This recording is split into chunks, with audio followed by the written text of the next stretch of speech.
morning. Good. How are you? You feel good? I'm sure you are good. This morning they were panicking because they didn't see me around. They thought, well, maybe Giovanni is still in South Italy enjoying the weather, but I knew that the weather good was here in this period of the time of the year, and so I came back. I came back to Glasgow because it's not my first time here in Glasgow, and I'm really pleased to be here today and to share with you some of my insights. Some of the insights about my recent research about the role of arts in business.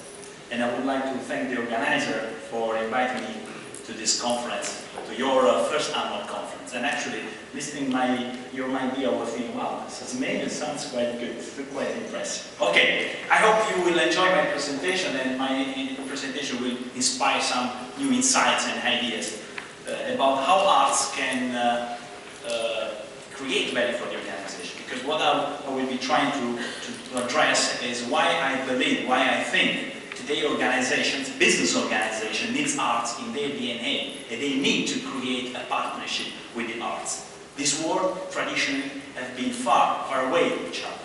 And usually business organizations, when they think about arts, they think about something nice to have for some times, one-off intervention, but nothing to do with real business, nothing to be integrated in what they do in everyday life. And this is about my research. In the last years, I've been investigating why arts are important in business.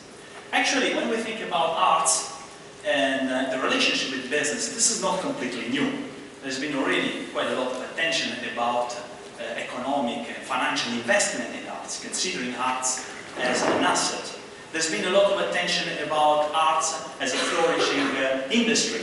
But what is relatively new is what is the power of arts in business? Why and how we should be adopting the arts, the culture within the organization. What kind of benefits the arts can provide for business? And this is where my focus, my attention at the moment is focused on. And as you can see from these rows of knowledge, my point is that, and what I'm believing in my focus on my research, is that art is somehow a kind of hurt, and we will see why I'm playing around these words, are at the core of change of today's business organization. They play a fundamental role for the 21st century organization. So what I've been investigating in the last years is how the arts can be integrated in business. And basically, the two fundamental questions, research questions that I've been addressing are, first of all, what is the value of arts for business? Because when you speak with the business people, they want to know why they need to put their money, their cash on something, and what are the benefits that they are getting from investment, in particular in the case of arts. And then the second question, which is strongly related to the first one, why arts matter for management? Why managers should be starting to look at arts as something, as a tool, as an instrument to be adopted in their organization. And what I've done on the basis of my research, I published this book with Cambridge University Press late in 2011 about the value of arts and for business, where I tried to lay down the foundations about a new discipline that I call arts-based management, which basically is different from arts management, which is about adopting the principle, the business principles, the business management principle in the arts organization. And what I believe is, on the other way around, how we can apply the arts in an organization, within an organization, in order to improve the value creation capacity. So let's start with the first fundamental question. Why do the arts matter in business? Why business should be taking care, should be focusing the attention of the arts? And in order to answer to this question, I like to start with a metaphor. I like to compare an organization with a plane. And when you think about the plane, who is in charge of driving the plane? Pilots. Pilots are in charge of taking off, landing, and moving the plane in the airway. So, and this is the situation where basically managers, top executive are. They need to govern their organization, to manage their organization. And in order to govern their organization, what do they need? Well, in management, I like to use this metaphor again. They need a cockpit. They need a system like this. This is a system of indicators, of metrics, that helps the pilots to understand and to get under control their organization, to understand what's going on, and basically take decisions to govern the organization. So basically, they need to have a system like this that helps to provide all the measurements, all the information to govern and to take decisions. And actually, this works quite well. In the last 100 years, what we have done as managers, research, academic scholars, is basically to help managers to build this cockpit. Basically developing different kind of models. Probably some of you could be familiar with a balance scorecard, or strategic approach, or budgeting system, and so on and so forth, in order to build this kind of indicators. And actually this system works very well for organization. But, and as in the case of pilots, this system works when they are governing the plane. But governing the plane in weather conditions that are good weather conditions. But what happens when the weather condition becomes turbulent? When the weather condition become quite extreme? So, if you think when they are flying in good weather conditions, they could even put the automatic pilot. But when the situation becomes quite rough, they cannot just count on this system. And this is where we are today with the economics landscape, where we are with the economic environment. Today, if we look into the properties of the 21st century business landscape, we can recognize this kind of properties, this kind of features. The environment is becoming more and more turbulent, unpredictable, uncertain, ambiguous, fluid. So in this kind of situation, it is like the situation of pilots, where they are flying through a turbulent situation, in a very unstable condition. And in that condition, my question is, can pilots just count on the cockpit system? So I want, again, since I really love metaphors, and since we are in a conference of pedagogy, so I think this is quite important. So I have another metaphor, which is very similar. So this is a video about, hopefully it will be working. I've been trying different times today with the video. Here we are. I don't know if you have watched this in TV. This is a Polish flight born doing what is called a crash landing. They had to land this flight without car, without wheels, because they were a malfunctioning system. So they were crashing. This is technically called crash landing. And my question for you, when you are doing something like this, very complicated, do you think that you can just count on your cockpit? You can just count on your GPS and understand where you are and your speed? Or you need something more? And what is something more that will help you to do that? What is something more that helps the organization to go through the turbulence, going through the chaotic environment, the dynamics? So what they need is the people. They need to count on their people. The key asset is becoming increasingly for organizations and people. And of course you want to have people that have to be focused on what they do. Because there are always obstacles in front of the organization, new emerging problems. So you need people that not only are able to use the cockpit, which is still very important, but you need some new dimension for the success of the organization. And this is where we are today. The traditional research and traditional practical question in management for managers has been, how can we create efficient and controllable machine-like system? What managers want is an organization that works like a machine. They don't want to inconvenience. They want to have everything under control.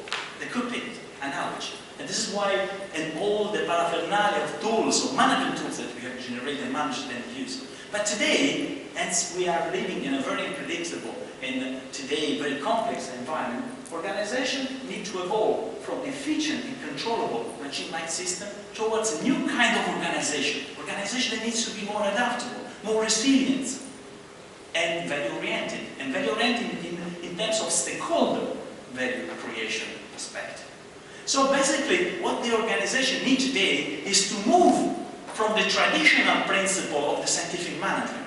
Most of the models, most of the tools that still manager tends to use today in organization are stuck in the scientific management principle that have been defined at the beginning of the 20th century. But today we are not managing 20th century organization. We are managing the 21st century organization, a completely new business environment. And we need new kind of principle. We need new factors. And the new factors to be successful in today's business landscape are new soft capabilities, new competences. And what are these competences for organization? Are competencies like agility, flexibility, resilience, imagination, creativity. These are the kind of competences that you want to create today in the organization in order to face a continuous emergent problem. And these are the kind of organization that we need to create. So the point is, if we recognize that the traditional principle, traditional management principle that are part of the modern paradigm don't work anymore, and we need to move towards a post-modern paradigm of management where we recognize that there are new competitive factors like this one, agility, flexibility, resilience, imagination, creativity. So the point is, what are the key dimensions that we need to take in account, that we need to manage within the organization in order to be successful?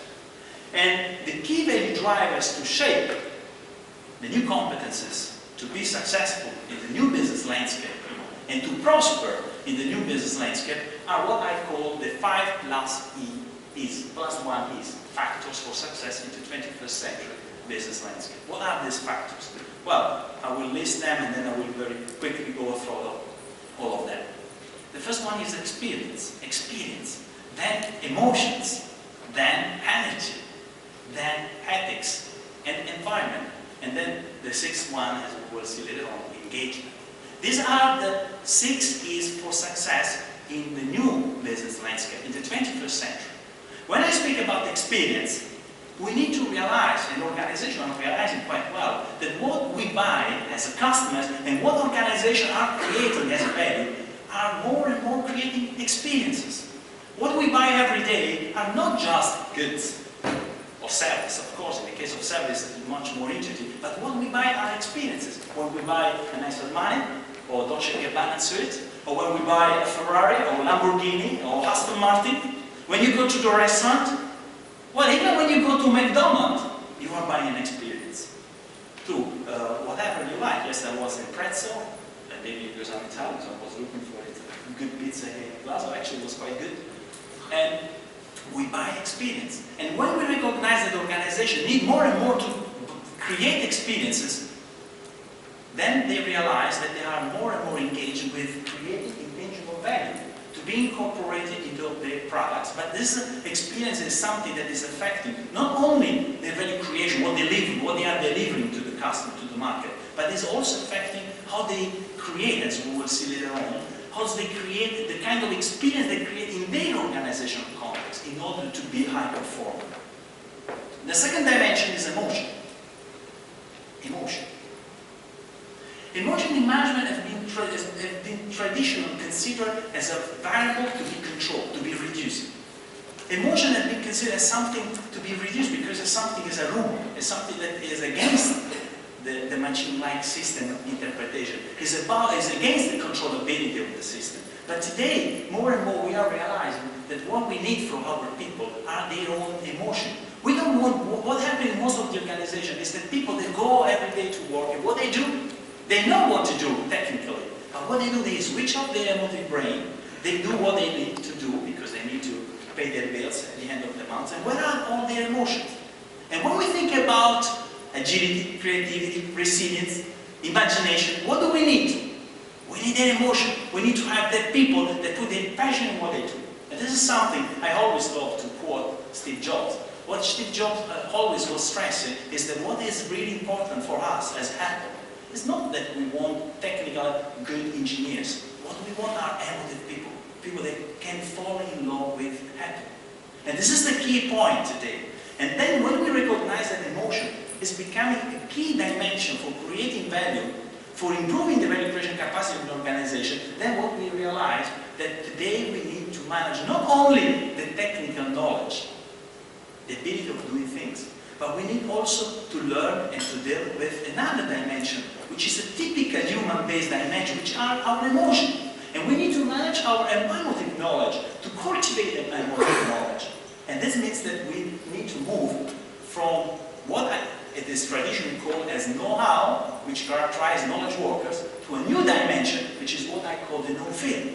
We need to learn how people can learn on themselves to manage and be in touch with emotion. And then we need to learn how to manage challenges this dimension, which is critical when we think about productivity, is about giving the best of ourselves and be engaged with our own emotion. And this is another key dimension affecting the success of 21st century organization. And then energy, which is strictly related to the first dimension, to the emotion. Energy. We all are aware in the morning when you get up and you feel good energy, good stamina, you feel good for action. When you don't feel with low level of energy, you don't feel, well, I don't want to get up. Actually, I think it's even hard when it's quite grey. When I'm living here in the UK, it's quite hard to get the kind of energy, so you try to drink as much possible coffee, but it doesn't happen most of the time. So we need energy. How we can create that energy? Of course, we can analyze energy from different points of view. Mental energy, physical energy, spiritual energy. But this is a dimension which is becoming extremely important. How we can engage the energy of people. And this is what Google is able to do. This is what, again, Apple, Pixar were able to do. Creating this kind of tension for action within the organization in order to achieve the success. And here I have a nice video which stresses the relevance of energy. This is a video from the annual conference, Microsoft annual conference, and this is the CEO of Microsoft, Steve Ballmer. Ladies and gentlemen, Steve Ballmer!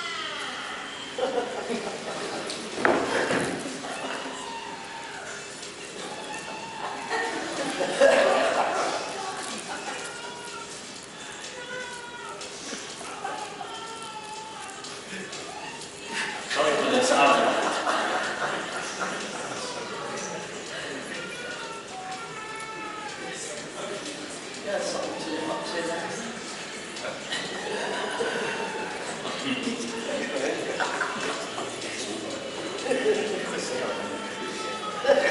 So next annual conference is around. You just I promise never to do it again.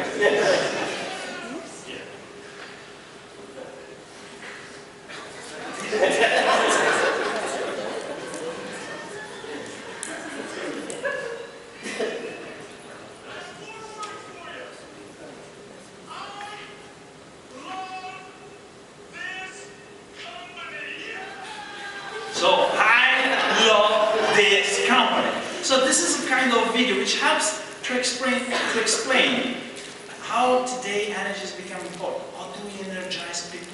How you galvanize your people? How you can make sure that people are in love with their organization and are happy to work in their organization. This actually is a gift for those people that are able to do what they love to do. But how do you deal with the situation when people are doing what they are not really in love to do? How can you make sure that people can be in love? With some dimension, not everything, but some dimension. But this is really important. You engage the energy of the people. Then ethics. Ethics is becoming particularly important. When we think about financial crisis today, probably we are the victims of the lack of ethics. And when we think about ethics, we are speaking about dimensions like values. What are the values animating our organization? The mission. What are the beliefs that we have within our organization? What is the kind of attitudes and behavior that we have within the organization? This is all about basically building, shaping the culture of the organization. This is a critical dimension. Culture is considered something intangible, but it's a fundamental infrastructure for the organization in order to work and to achieve high performance results. So ethics is a key dimension today in business. It's becoming increasingly important, and we can here provide a very long list of examples from the banking sector to the industry sector and so on and so forth. And then environment.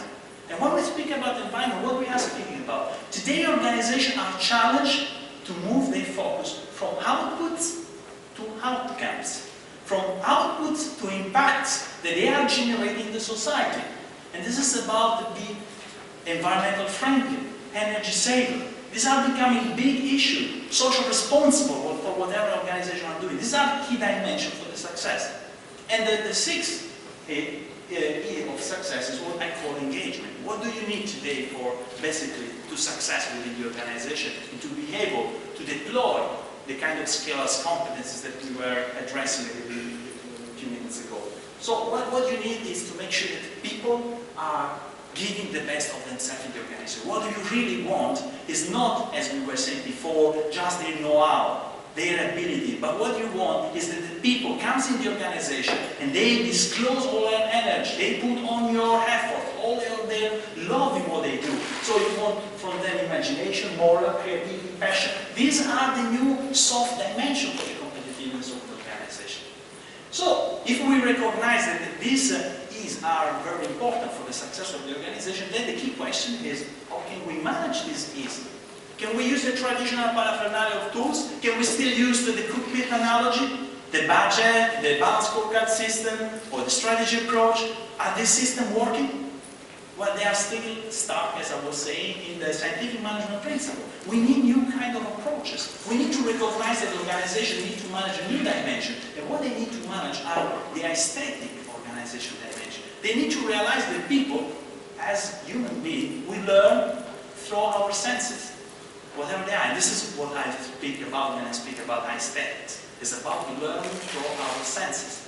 So we need to understand this, and we need to understand how we can handle this dimension, how we can make sure that the ease that we identify can be developed, managed within the organization. And here comes in play the role of arts.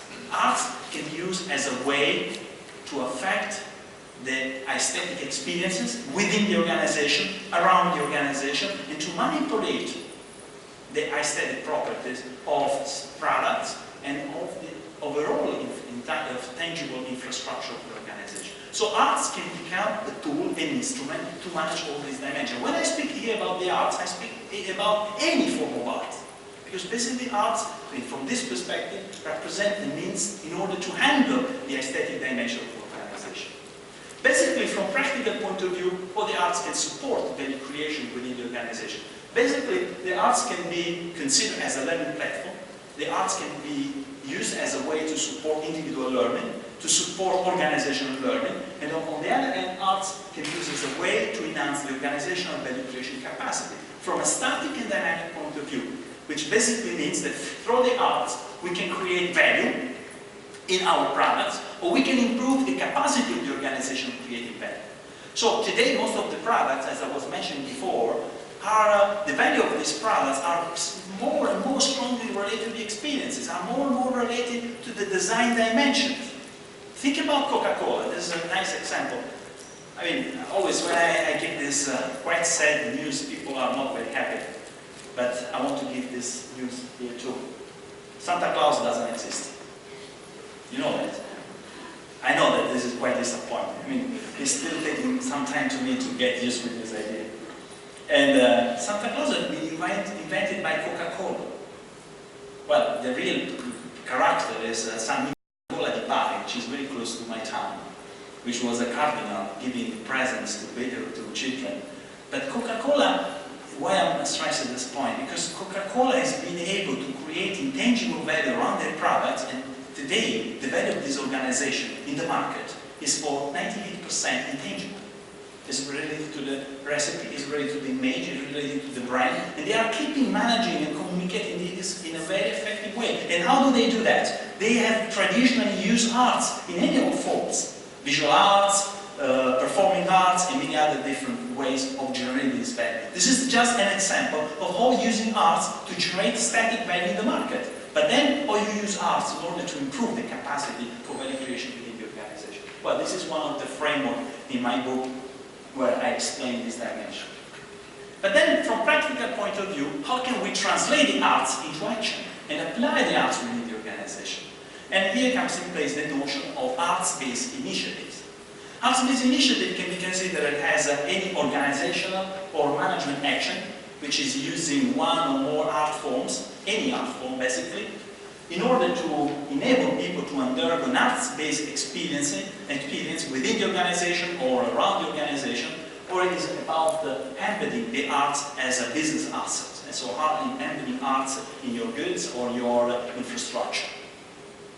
And when we think about arts-based initiatives, they can take different forms, they can be characterized by different contexts. It is not this the context where to go through the analysis. But what I want to show you is how the arts-based initiative can basically provide value for the organization and have an impact.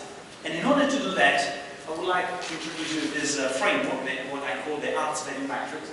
which is built on the extent of people change and organization infrastructure development. So the basic idea is that when we use art, we can use art either as a way to develop and change people, or as a way to develop the organization infrastructure. And the kind of impact that we can have on people or on organization infrastructure, for simplicity's sake, can be measured in terms of low, medium, and high, and then we can identify 9 potential impacts of the use of the arts within the organization, 9 potential value drivers for using arts within the organization. Basically, the first one is entertainment. We can use arts simply, and this is what many organizations are doing when they organize their events, or when they are launching a new product, or opening a new shop, whatever they do. They use arts as a way, basically, to generate fun and enjoyment, just to entertain people. Or when they create links with the museum and they give tickets to the people to attend a theater representation or performances somewhere. This is a way to entertain the people. Or they are bringing some artists in the organization to create joy, entertainment. But actually, in order to create some playful ground for organization, you know, working in many organizations today, actually, most of the organizations, is quite sad. They don't play. People don't play. Think about ourselves. When we last time we played, maybe with our kids or nephews, we don't play. And this is a very important dimension of human being, playing. And this is a way, and this is one of the contributions of arts, helps to create this kind of adrenaline, enjoyment, happiness within the organization. But the kind of impact that we have using arts as a way just to create an entertainment is low. It's low on people, because people, when they go back home, they go back to their own problems. They had a fantastic day, they had a fantastic event, they enjoy, but then they go back to their own problems. There is not any change in the people. And this is the same for the organization. There is not any change within the infrastructure of the organization. But then we can use arts as also as a way to galvanize people, in order to create a passion for action. This is sometimes, for example, the case when organizations need to go through a change management program, need to launch a new product, needs to develop a new product. You need to engage your team. You need to create this energy tension. For example, in one of the organizations that I was working with in Italy, they had to adopt a new management platform, moving from what they call a SAP 400 to SAP system, from IBM system to SAP system. And people, basically, for them, the change means to basically give away 20 years of experience and start from scratch. People, of course, they were not happy with that. So we use theater-based representation, and we generate an event where basically we simulate a funeral. So all the people from the organization will participate in this funeral, which was about the IBM system, and then we organize a party for welcoming the SAP system. So this way operates as a kind of catharsis for them, to generate a kind of energy tension in order to go through that change. So arts can be used as a way to galvanize people, to create that kind of tension, energy to go through changes. And then, of course, arts can be used as a way to inspire people. One of the big problems today when we think about changing people, how can we change people? You can't just tell to the people, you should do it like this, or we use like extrinsic motivation, reward system. This is not working. If you want to really change the mindset of people, you need to touch the inner dimension. How can we touch the inner dimension? And here, arts can play an important role in order to stimulate self-reflection, self-assessment, and then think about the day. A lot of leadership development programs are using arts in order to help managers to really self-assess and understand how they can change and what they should be changing in their behavior within the organization. Then, going quickly through all the other dimensions, reputation. This is something which in most of the arts world is quite common in terms of sponsorship. The traditional relationship between arts and business is based on sponsorship. But today, organizations, in this particular business context, are looking for a new dimension of value. They are looking for more. And basically what they are looking for is raising and managing the reputation. And indeed, arts can be used as a way to manage the identity of the organization. How do you communicate the identity of an organization in the organization, outside the organization? And here, arts can play an important role. Arts can make tangible the identity, easily to communicate, easily to understand. And this is the reason why many organizations today are developing their own museum. Not only because they want to have their own collection, but they are choosing specific kind of collection that are related to their identity, in order to make sure that they are communicating and representing their identity and linking their identity. And then when they sponsor some initiative, they don't sponsor just a theater or whatever. They try to associate themselves strategically to that kind of initiatives. So reputation, brand, image, identity, these are key dimensions, intangible dimensions for success in business that you can manage, an organization can learn to manage through the arts. And then environment. The key dimension for productivity, for knowledge workers, is the workplace. Think about it. Look at this room. I can believe that you are not smiling this morning. I know why you are not smiling. Because this room is set. It's great. Is it? Oh no. There is no light. It's artificial light. There are no colors, except a nice manifest there, a brochure there, flyer, poster there. Think about the organization. Do we create the right environment for people to work in? The right environment where people can be inspired, can be creative, can be imaginative, can be put their own passion and be happy to go in the moment? So arts can help to do that. And this is the reason why more and more we are experiencing organizations that are developing their boardrooms or their workplaces, their hall in an artistic way, because they want to create that feeling, that energy. And this is happening not only in the organization, but also around the organization. If you look at one of the last projects that Steve Jobs was developing for the headquarters in California, is a beautiful building, beautiful, artistic building with architecture, with integration in nature, a place where people would be proud to go to work, proud to go there, and they give the best of themselves. And this is a key dimension when we speak about environment. And then, of course, training and development. We can use arts either because we want to train some people, some managers or some employees in some specific artistic skills. If we think about, for example, how to improvise, or when we think about how to sketch some ideas, or to use parallel thinking, or how to communicate in an effective way. These are all skills that are very, very important for success. But then, when we think about the use of arts in business, we don't want to transform business people in artists, or we are not speaking about arts education. We are basically designing initiatives which either can develop their own skills or can support the development of people in terms of their mindset changes, in terms of an impact on their behaviors and attitudes.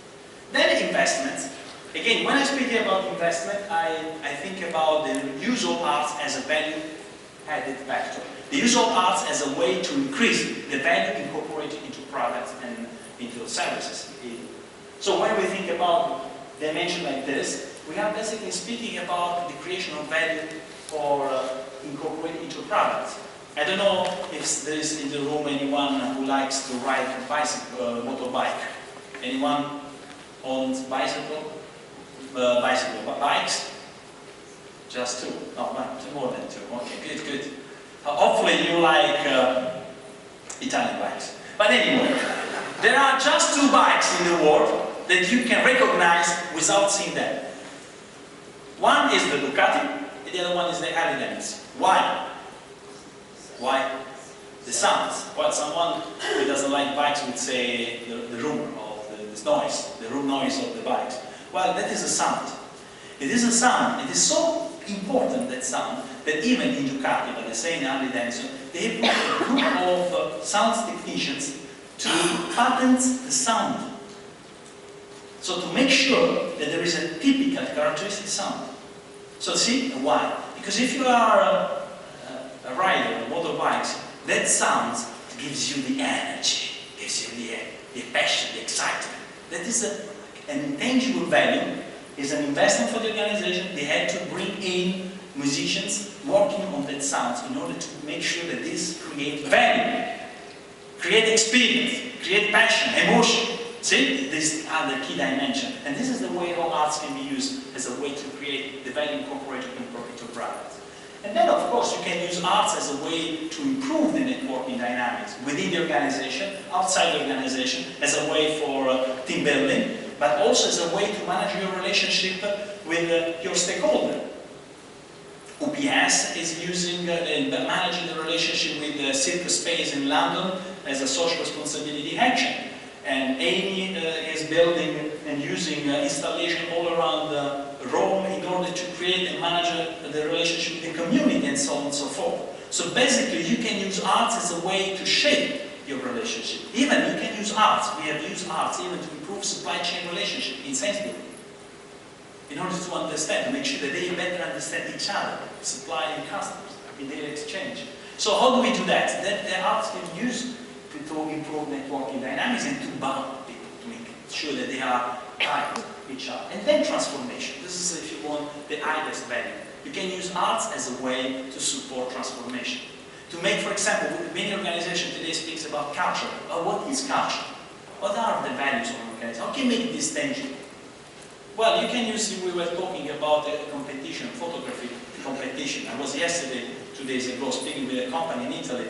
They are a leader in the production of kind of screw things for the Boeing. Anyway, they are managing a photography competition, and I was suggesting how they can use that photography competition in order to make tangible the values of the organization, the culture of the organization, to make sure that all the people around these metaphors can express and understand what are the key values of the organization, communicate them.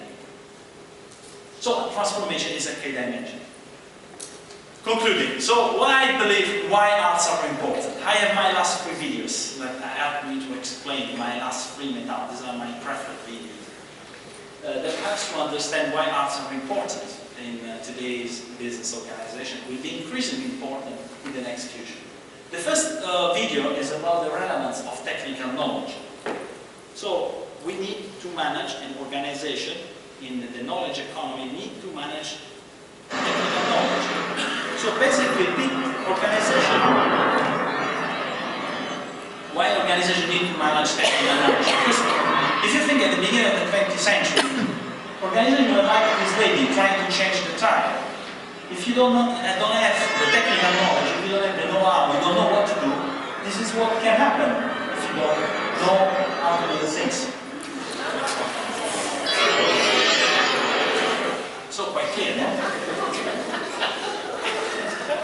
You need to develop your knowledge. You need to know what to do. If you have tasks to perform, you need how to perform these tasks. So this was the situation at the beginning of the 20th century, when people were moving from farmers to industries and Taylor, Ford, and afterwards, and then all around along the 20th century, we had to teach to people and how they can develop their technical knowledge they know what. Then, second dimension. Second dimension, we need just technical knowledge, yes, but we need technical knowledge, but we need also to learn how to manage this knowledge. We need to talk about quality management, we need to link production, we know all the systems we talk in management. So basically, this is the situation. Again, another video, which somehow is representing metaphorically what I want to say here. So this is the situation of many organizations, where they know what to do. Well, this was along the 20th century, they know what to do. They have the know-how, but the problem is, well, you can understand they are Italians, and as you can see, they are not organized. They don't know how to manage their knowledge, how to support knowledge management, learning organization. And what happened when you know how to manage organization is this. And then, of course, we are always unlucky. Unlucky is some of the dimensions that always happen. So, we not only need to develop technical knowledge to manage our know-how, but we need to organize, to package this knowledge within the organization. To make sure that we have a learning system, knowledge databases, we manage this knowledge within the organization. Where we are today? Where we are today? This is the last metaphor. We are here, basically, in the 21st century. This is the case of organization today, most of the corporations. They know how to manage their knowledge. They have a preferred understanding of their know-how. All the system is under control, as you can see here. We have lean production, they have Six Sigma, they have all the system in place that helps them to keep the organization under control. And everything is really well executed. People know what to do, how to do, there are procedures, there are rules. Performance system, everything looks perfect. Unfortunately, it is not. So this is where we are today. When we think that everything is working, something happened. Because we are living in this kind of context, economic business environment. So what is important today? You need to learn how to manage your emotive capabilities, or if you prefer your emotional intelligence.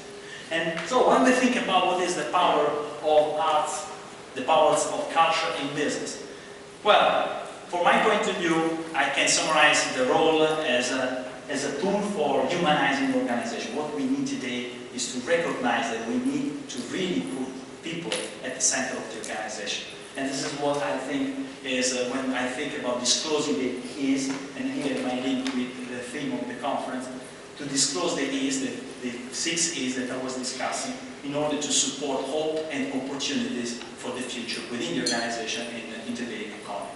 Thank you very much.